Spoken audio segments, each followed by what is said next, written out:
Hi കൂട്ടുകാരെ, എല്ലാവർക്കും സ്വാഗതം. അപ്പം ഞാനിന്ന് രാവിലത്തെ കുറച്ച് വിശേഷങ്ങളുമായിട്ടാണ് വന്നിരിക്കുന്നത്. അതായത് ഇന്നൊരു വെള്ളിയാഴ്ച ദിവസമാണ് കേട്ടോ. വെള്ളിയാഴ്ച ദിവസം മാത്രമല്ല, ഇന്ന് എൻ്റെ മോളുടെ പിറന്നാൾ ദിവസവും കൂടിയാണ്, നാളും കൂടാണ് ഇന്ന്. അപ്പോൾ രാവിലെ അമ്പലത്തിൽ പോകണമെന്ന് വിചാരിക്കുന്നു. ഇവിടെ അടുത്ത് വലിയുളങ്ങര അമ്പലത്തിലാണ് പോകുന്നത്, ഭദ്രകാളി ക്ഷേത്രമാണേ. അപ്പോൾ രാവിലെ തന്നെ വെളുപ്പിനെ എണ്ണീറ്റു. പക്ഷേ 6 മണിയാകുമ്പോൾ അണ്ണന് പോകണം. അപ്പോൾ അണ്ണനെ വിട്ടേച്ച് കുറച്ച് കഴിഞ്ഞാണ് ഞാൻ വെള്ളോട്ടിറങ്ങി മുറ്റമെല്ലാം തൂത്ത് വാരി വൃത്തിയാക്കി. കാരണം രാവിലെ അങ്ങ് മഞ്ഞാണ്, അപ്പോൾ ഞാൻ ഇറങ്ങിയില്ല അത് രാവിലെ തന്നെ. അണ്ണൻ രാവിലെ ഇന്ന് ദൂരെയാണ് വർക്ക്, അപ്പം 6 മണിയാകുമ്പോഴേ വീട്ടിൽ നിന്ന് പോകണമായിരുന്നു. അപ്പോൾ അണ്ണൻ രാവിലെ പോയി. അണ്ണൻ പോയതിന് ശേഷം ഞാൻ ഇറങ്ങി മുറ്റമെല്ലാം തൂത്ത് പെരക്കകമെല്ലാം തൂത്ത് വാരി തുണിയെല്ലാം എടുത്ത് വാഷിംഗ് മെഷീനകത്തിട്ട് ഓണാക്കിയിട്ട് ഞാൻ പോയി കുളിച്ച് തിരിച്ച് വന്ന് വിളക്കെല്ലാം വെക്കാമെന്ന് വിചാരിച്ചു. അപ്പം കുറച്ച് തുണി തലേദിവസമേ വൈകിട്ടാണ് തുണി എടുത്ത് വിരിക്കുന്നത്. അപ്പോൾ കുറച്ച് തുണി വൈകിട്ട് വിരിച്ചിട്ടുണ്ട്. അപ്പോൾ ഏകദേശം ഒരു 10-11 മണിയാകുമ്പോഴത്തേക്കും ആ തുണിയെല്ലാം ഉണങ്ങിക്കിട്ടും. അപ്പോൾ അടുത്ത തുണി എടുത്തുകൊണ്ട് വിരിക്കും. അങ്ങനെയാണ് ചെയ്യുന്നത്. അത് കഴിഞ്ഞ് വിളക്കെല്ലാം വെച്ച് പ്രാർത്ഥിച്ച് നേരെ അടുക്കളയിലോട്ട് കയറി. ഇനി അണ്ണന് ചോറ് കൊണ്ടുപോകണ്ട, 6 മണിയാകുമ്പോഴേ പോകുന്നത് കൊണ്ട് രാവിലത്തെ ഫുഡും ഉച്ചക്കത്തെ ചോറും വൈകിട്ട് താമസിച്ചാണ് വരുന്നതെങ്കിൽ അതും അവർ പുറത്തുനിന്ന് തന്നെയാണ് കഴിക്കുന്നത്. അപ്പോൾ അണ്ണന് ഇന്ന് ചോറ് കൊണ്ടുപോകണ്ട, അത്രയും ദൂരത്താണ് വർക്ക്. പിന്നെ മോളെ വിടാനുള്ള ധൃതിയായി. ഫ്രിഡ്ജിൽ നിന്ന് മാവെല്ലാം എടുത്ത് വെളി വെച്ചു. അപ്പോൾ ഇന്ന് ഞാൻ വിചാരിച്ചു രാവിലെ തന്നെ ജോലി തീർക്കാം. അപ്പോൾ രാവിലെ ഞാൻ അതിന് മാവെടുത്ത് വെളി വെച്ചതിന് ശേഷം ഒരു ഗ്ലാസ് വെള്ളം ആദ്യം കുടിക്കും കേട്ടോ, അത് നിർബന്ധമാണ്. അതിനുശേഷം ഞാൻ വിചാരിച്ചു കടലയല്ല ചെറുപയർ മത്തങ്ങയുടെ ഇട്ട് ഒരു ഒഴിച്ചേറി പോലെ വെക്കാമെന്ന് വിചാരിച്ചു. അപ്പോൾ അതിനുള്ളതെല്ലാം അരിയുവാണേ. അതെല്ലാം എടുത്ത് ഒന്നിച്ച് വെച്ചു. ബീട്രൂട്ട് എടുത്തിട്ട് ഞാൻ മെഴുക്കുവരട്ടിക്ക് വെച്ചു. അപ്പം കൊച്ചുമ്മയും വന്നിട്ട് പറഞ്ഞു, അനുമോനും പറഞ്ഞു, അമ്മ എന്നാൽ ഇന്ന് ബീട്രൂട്ട് ദോശ മതിയെന്ന്. അപ്പോൾ കുറച്ച് മെഴുക്കുവരട്ടിക്ക് മാറ്റിയിട്ട് ബാക്കി കുറച്ച് ബീട്രൂട്ട് ഇഞ്ചിയും ചേർത്ത്, പച്ചമുളക് വേണമെങ്കിൽ ഇടാം, ഇവിടെ എരിവ് വേണ്ടാത്തതുകൊണ്ട് ചേർക്കാറില്ല. ബീട്രൂട്ടും ഇഞ്ചിയും കൂടെ ചേർത്ത് അരച്ചെടുത്തിട്ട് മാവിനകത്തോട്ട് ഒഴിച്ച് മിക്സ് ആക്കിയിട്ട് ദോശ ഇട്ട് കൊടുക്കാമെന്ന് വിചാരിച്ചു. ആ സമയം കൊണ്ട് തന്നെ അരിയും അടുപ്പത്തിട്ടു. അപ്പോൾ എല്ലാ ജോലിയും പെട്ടെന്ന് തിരിഞ്ഞു. ഇതെടുത്തിന് റൈസ് കുക്കറിനകത്തോട്ട് വെക്കണം. അത് കഴിഞ്ഞ് വേണ്ട ബീട്രൂട്ടെല്ലാം അരിഞ്ഞടിക്കാൻ പോകണേ. അതെല്ലാം അരച്ച് ചേർത്തിട്ട് എന്താണ് ദോശ തന്നെ ബീട്രൂട്ടും കൂടി ചേരുന്നു. അതിൻ്റെ ഒരു കളറൊക്കെ കാണുമ്പോൾ പിള്ളേർക്ക് കഴിക്കാനൊരിഷ്ടം. എന്നും ഓരോരോ വെറൈറ്റികളെന്ന് പറയുന്ന പോലെ, അത്രയേ ഉള്ളൂ. ഇതിനകത്ത് വേണമെങ്കിൽ ക്യാരറ്റ് വേണമെങ്കിലും അരച്ച് ചേർക്കാം കേട്ടോ. അപ്പോഴത്തേക്കും നല്ല അരി തിളച്ചു. ഇനി ഇതെടുത്ത് റൈസ് കുക്കറിനകത്തോട്ട് വെക്കണം. പയറും വെന്ത് വന്നിട്ടുണ്ട്. ഇതിനകത്ത് ഇനി അരപ്പ് ചേർക്കണം. ഇനി അത് കഴിയുമ്പോൾ ഞാൻ ദോശ ഇടാമെന്ന് വിചാരിച്ചു. ദോശ ഇട്ട് മെഴുക്കുവരട്ടിക്കും വെക്കാം. അപ്പം അതെല്ലാം ആയല്ലോ, അത്രയും കറി ആയല്ലോ അല്ലേ. ഒപ്പം കിഴങ്ങ് കറിയാണ് ഇന്ന് വെക്കുന്നത് ദോശയുടെ കൂടെ. ബീട്രൂട്ട് ദോശയും കിഴങ്ങ് കറിയാണ് വെക്കുന്നത്. എല്ലാം ഒരുമിച്ച് 3 എണ്ണവും കൂടെ ഇരിക്കുന്നതുകൊണ്ട് പെട്ടെന്ന് ജോലി കഴിയും. ഈ ജോലി ഇപ്പോൾ ഇത്രയും കഴിയുമ്പോൾ തന്നെ രാവിലത്തെ ജോലി എല്ലാം കഴിഞ്ഞു. ഇനി നേരെ കുളിച്ചൊരുങ്ങി മോള് സ്കൂളിൽ പോയതിന് ശേഷം അമ്പലത്തിൽ പോകണം, അതാണ് വിചാരിക്കുന്നത്. അപ്പോഴത്തേക്കും ജോലിയെല്ലാം തീർത്ത് വെച്ചിട്ട് പോയാൽ സമാധാനം.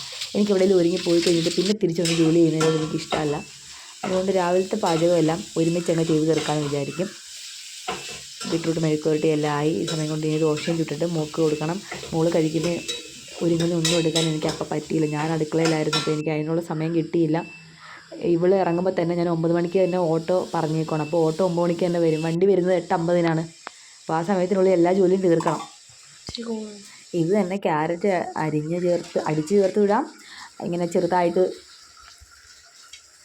കുനുകുനാന്ന് അരിഞ്ഞിട്ട് മണ്ടയ്ക്ക് ഇട്ടായാലും സവാളയായിട്ട് എങ്ങനെ വേണമെങ്കിലും എടുക്കാം. ദോശ ഏത് വിധത്തിൽ വേണമെങ്കിലും ഉണ്ടാക്കാമല്ലോ. പിള്ളേർക്ക് എങ്ങനെ ഉണ്ടാക്കി കൊടുത്താലും അവർക്ക് ഇഷ്ടമാണ്. അപ്പോഴത്തേക്കും പോയി മോള് കുളിച്ചിട്ട് വന്ന് പൂജാമുറി കയറി പ്രാർത്ഥിക്കുകയൊക്കെ ചെയ്യുന്നത്. പിറന്നാളല്ലേ. അപ്പോൾ എന്നോട് പറഞ്ഞു, അമ്മ എനിക്ക് വൈകിട്ട് വരുമ്പോൾ പായസം വേണം. അപ്പോൾ ഞാൻ ഇതിനകത്ത് പായസം ഉണ്ടാക്കുന്നുണ്ട്. ഇനി പിന്നെ മോൾക്ക് കൊണ്ടുപോകാനുള്ളതെല്ലാം എടുത്ത് വെച്ച് വെള്ളം നിറച്ചു.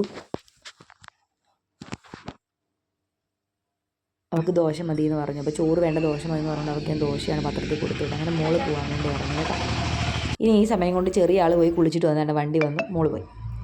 ചെറിയ ആൾ കുളിച്ചിട്ട് വരുന്ന സമയം കൊണ്ട് ഞാൻ പോയി വേഗം പാത്രം എല്ലാം കഴുകി പെറുക്കി വെച്ച് പെരക്കകം ബാക്കി രാവിലെ എല്ലാം തൂക്കമൊക്കെ ചെയ്തുകൊണ്ട് ഇനി ഇത്രയും ഭാഗം ഒന്ന് തുടച്ച് വൃത്തിയാക്കി ഇട്ടേച്ച് വേഗം പോകാൻ ഒരുങ്ങാം. അപ്പോഴത്തേക്കും ഓട്ടോ ഇനി വന്നു. ഞാൻ പറഞ്ഞു പെട്ടെന്ന് വരാം, ഒരു 5 മിനിറ്റ് എന്ന് പറഞ്ഞിട്ട് ഞങ്ങൾ പെട്ടെന്ന് പോയി റെഡിയായിട്ട് ഞാനും പോയി ഒന്നുകൂടെ ഒന്ന് മേലെല്ലാം ഒന്ന് വാഷ് ചെയ്ത് അമ്പലത്തിലോട്ട് പോകുമല്ലേ. മോളും എല്ലാം ഒന്ന് റെഡിയായിട്ട് വന്ന് ഓട്ടോ വന്ന് ഞങ്ങൾ ഇതേണ്ട ഓട്ടോയിൽ അമ്പലത്തിലോട്ട് പോകാൻ കേട്ടോ. ഇത് ഞങ്ങളിവിടെ അടുത്തുള്ള വലിയുളങ്ങര ഭദ്രകാളി ക്ഷേത്രമാണ്. ഇവിടെ വെള്ളിയാഴ്ച ദിവസം നല്ല തിരക്കാണ്. വെള്ളിയാഴ്ച ദിവസം പൂജയൊക്കെ ഉണ്ട്, പ്രത്യേകം കുരുതി പൂജ അങ്ങനെ കാര്യങ്ങളൊക്കെ ഉണ്ട്. അപ്പോൾ നേരെ ഓട്ടോ വിളിച്ച് അമ്പലത്തിലോട്ട് ചെന്നു. അമ്പലത്തിൽ ചെന്ന് രസീതൊക്കെ എടുത്തു. മോളുടെ പേരിലും രസീതൊക്കെ എടുത്ത് പായസമൊക്കെ കഴിപ്പിച്ച്. അപ്പോൾ ഞങ്ങളെവിടെ കൊണ്ട് വിട്ടേച്ച് മാമൻ അങ്ങ് പോയി. കാരണം പുള്ളിക്ക് വേറൊരു ഓട്ടോ ഉണ്ടായിരുന്നു. അപ്പോഴത്തേക്കും എന്നോട് പറഞ്ഞു തൊഴുതിട്ട് ഇറങ്ങുമ്പോഴത്തേക്കും വിളി, ഞാനിവിടെ കാണും ഉണ്ടെങ്കിൽ വരാമെന്ന് പറഞ്ഞു. അപ്പോൾ ഞങ്ങൾ സമാധാനത്തെ എല്ലായിടവും നടന്ന് തൊഴുത് ഞാനും കൊച്ചുമ്മയുടെ എല്ലാ ഭാഗവും കണ്ട് ചുറ്റിക്കറങ്ങി എല്ലാം തൊഴുത് വന്ന് അവിടെ എല്ലാം നിന്ന് ഫോട്ടോ ഒക്കെ എടുത്ത് കഴിഞ്ഞപ്പോഴത്തേക്കും ഞാൻ വിളിച്ചു, ഇവിടെ കാണും ഉണ്ടെങ്കിൽ വരണേന്ന് പറഞ്ഞു. അപ്പോൾ മാമൻ പറഞ്ഞു ഞാനുണ്ട്, ഞാൻ വരാമെന്ന് പറഞ്ഞു. അങ്ങനെ പുള്ളിയും പെട്ടെന്ന് വന്നു. ഇത് ഞങ്ങളുടെ ഇനി ഇവിടാണ് അശ്വതി മഹോത്സവം കേട്ടോ. ഞങ്ങളുടെ ഇവിടുത്തെ ഏറ്റവും വലിയ ഉത്സവമാണിത്. ഓണം പോലെ ഞങ്ങൾക്ക് ഏറ്റവും പ്രധാനപ്പെട്ടതാണ്. ഇനി അടുത്ത അതിൻ്റെ വിശേഷങ്ങളുമായിട്ട് ഞാൻ വരാം. അത് കഴിഞ്ഞ് ഞങ്ങൾ തിരിച്ച് വീട്ടിൽ വന്നു. പായസം 2 എണ്ണം ഉണ്ടല്ലോ. അപ്പോൾ ഞങ്ങൾ പറഞ്ഞു ഒരെണ്ണം ഇപ്പം നമുക്ക് രണ്ടും കൂടെ തിന്നാം, ഒരെണ്ണം ചേച്ചിക്കും അച്ഛയ്ക്കും വന്നിട്ട് വൈകിട്ടത്തേക്ക് തിന്നാൻ വെച്ചേക്കാമെന്ന് പറഞ്ഞു. അങ്ങനെ ഞാനും കൊച്ചമ്മയും വന്നപ്പോൾ തന്നെ ടേസ്റ്റ് ചെയ്ത് സൂപ്പർ പായസം. അമ്പലത്തിലെ പായസം ഉണ്ണിയപ്പം പ്രസാദം ഞങ്ങൾക്ക് ഭയങ്കര ഇഷ്ടം ഇവിടെ എല്ലാവർക്കും. അപ്പം ഇത് ഭയങ്കര മധുരമൊന്നും അല്ലായിരുന്നു ഇപ്രാവശ്യത്തത്. അതുകൊണ്ട് നമുക്ക് നിറച്ച് തിന്നപ്പോൾ തലയ്ക്ക് മത്ത് പിടിക്കുക അങ്ങനെയുള്ള പരിപാടികളൊന്നും ഇല്ലായിരുന്നു. ചില പായസം ഭയങ്കര മധുരമായിരിക്കും. അപ്പോൾ നമുക്ക് കഴിച്ച് കഴിയുമ്പോൾ കുറച്ച് കഴിയുമ്പോൾ മത്ത് പിടിക്കും. അതിനുശേഷം ഞാൻ ഫുഡ് കഴിക്കാതാണ് അമ്പലത്തിൽ പോയത്. അപ്പോൾ തിരിച്ച് വന്ന് ഞാൻ ദോശ ഇതുമെല്ലാം കഴിച്ചു. അപ്പോഴത്തേക്കും മറ്റേ തുണിയെല്ലാം പെറുക്കിക്കൊണ്ടിട്ടിട്ട് അടുത്ത ട്രിപ്പ് ഇട്ടിട്ട് വാഷിംഗ് മെഷീനിൽ ഇട്ടിട്ട് പോയ തുണിയെല്ലാം വാഷായി വന്നിട്ടുണ്ട്. അതെല്ലാം എടുത്ത് വിരിച്ചു. അതിനുശേഷം അത് കഴിഞ്ഞ് ഞാനും കൊച്ചുമ്മയുടെ കുറച്ച് നേരം ഇരുന്നു. ഞങ്ങൾ രണ്ടുപേരും മാത്രമല്ലേ ഉള്ളൂ. കുറച്ച് നേരം ഇരുന്നു. പിന്നെ ഞങ്ങൾ ഉച്ചയായപ്പോഴത്തേക്കും ചോറെല്ലാം കഴിച്ചിട്ട് ഉച്ചക്കത്തെ എൻ്റെ കലാപരിപാടികളെല്ലാം കഴിഞ്ഞിട്ട് വൈകുന്നേരം ആയപ്പോഴത്തേക്കും ഞാൻ പായസം റെഡിയാക്കാൻ വേണ്ടി ഇറങ്ങി. കാരണം മോളിപ്പോൾ ഇനി വരും. അപ്പോൾ പായസം ഉണ്ടാക്കി വെക്കണമെന്ന് പറഞ്ഞു. പുള്ളിക്കാരുടെ പിറന്നാളല്ലേ. അപ്പോൾ ഞാൻ പെട്ടെന്ന് ഒരു പായസം മിക്സ് പോയി മേടിച്ചുകൊണ്ട് വന്ന് ഞാൻ ആദ്യം പായസം മിക്സിനകത്ത് വെള്ളം ചൂടാക്കി വെള്ളത്തിനകത്തൊന്ന് തിളപ്പിച്ചെടുക്കും. എന്നിട്ട് ഞാൻ പാലൊഴിക്കും. അപ്പോൾ പാൽ ഒരുപാട് വേണ്ട. അവരിനകത്ത് പറയും 3 കവർ പാൽ വേണമെന്നോ 1.5 ലിറ്റർ പാൽ വേണമെന്നൊക്കെ പറയും. പക്ഷെ ഞാനിത് 1 ലിറ്റർ പാലിനകത്ത് പായസം റെഡിയാക്കി എടുക്കും. ഇങ്ങനെ തിളപ്പിച്ചതിന് ശേഷം ഇവിടെ ചൗരി വേണം. അപ്പോൾ ചൗരിയും കൂടെ കൂടുതലിട്ട് തിളപ്പിച്ചതിന് ശേഷം പായസം സെറ്റ്. ഈ സമയത്തേക്ക് മോള് ഇഞ്ഞ് വന്നു. ഇനി പായസം കുടിക്കണം. അവളെല്ലാം മേലായിട്ട് വന്ന് പായസം കുടിക്കുക. ആ വീഡിയോ ഞാൻ ഇതിൽ എടുത്തിട്ടില്ല. 5 മണി വരെയുള്ള കാര്യങ്ങളാണ് ചേർത്തിട്ടുള്ളത് കേട്ടോ. അപ്പോഴത്തേക്കും സ്കൂൾ ബസ് ഇഞ്ഞ് വന്നു. അപ്പോൾ ഇതൊരു കുഞ്ഞു വീഡിയോ ആണ്. വീഡിയോ കണ്ട് ഇഷ്ടപ്പെട്ട എല്ലാവരും ഒന്ന് ലൈക്ക് ചെയ്യുക, സപ്പോർട്ട് ചെയ്യുക, ഹൈപ്പ് ചെയ്യുക. അപ്പോൾ അടുത്ത വീഡിയോ ആയിട്ട് കാണാം. ടാറ്റാ.